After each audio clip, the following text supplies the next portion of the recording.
సంక్రాంతి పండగ అనంగానే అందరికీ కూడాను చాలా ఉత్సాహంగా జరుపుకునేటటువంటి పండగ.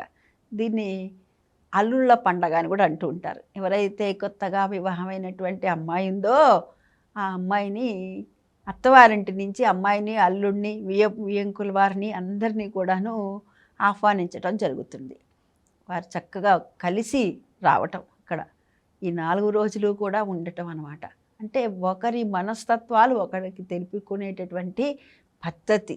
అంతే కాకుండా ఏదైతే ధాన్యం వచ్చిందో ఆ ధాన్యాన్ని నలుగురితో పంచుకుంటూ ఆనందంగా జీవించటం.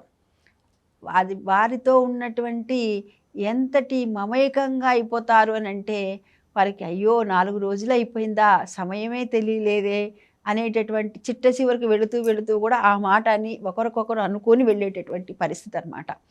అంటే పల్లెటూళ్ళలో అయితే ఇంకా అద్భుతంగా జరుగుతుందండి.